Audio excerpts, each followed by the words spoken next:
This is the first time that a long-term animal feeding trial has examined the impact of feeding GM corn or the herbicide Roundup, or a combination of both, and the results are extremely serious. In the male rats, there were liver and kidney disorders, including tumours, and even more worryingly, in the female rats, there were mammary tumours at a level which is extremely concerning. Up to 80% of the female rats had mammary tumours by the end of the trial. So the severe adverse effects that accumulated over time in these rats only began to appear 4 months after the study began, and then escalated from then onwards.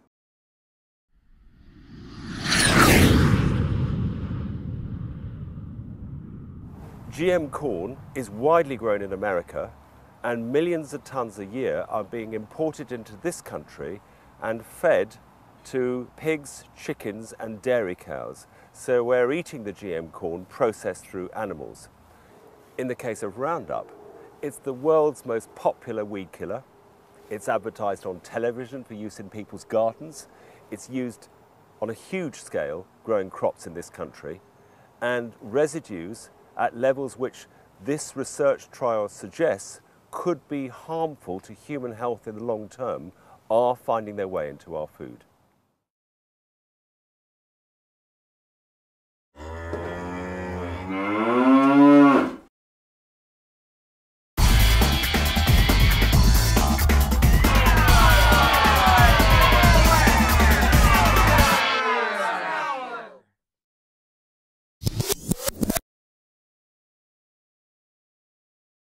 ఎవరైతే కూలీలు ఉన్నారో వాళ్ళకి ఆ పని చేసేటప్పుడు allergies రావటం మేము గమనించడం జరిగింది. అదే నాన్ బీటీలో పని చేసే వారికి అందులో ఎలర్జీస్ అనేటివి ఏం రాదు. In India, they allow animals to graze on the cotton plants after harvest. They had no problem for years. When they introduced BT cotton, however, they noticed that thousands of animals got sick and thousands died. So within a month, all the animals which ate on Bolgat 1, Bolgat 2, they died. And the animals which ate on non-BT, non-pesticide managed cotton are still alive and are still active.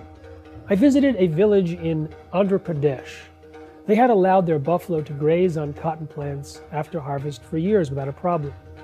They allowed their 13 buffalo to graze on BT cotton plants for a single day. Within 3 days, all 13 buffalo were dead. We know that the crops that are genetically engineered have unpredicted side effects.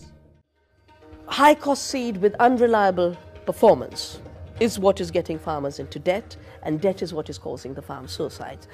All our studies over the last decade show that the suicides are concentrated in the cotton areas, and in cotton, much higher suicides in the BT cotton belts.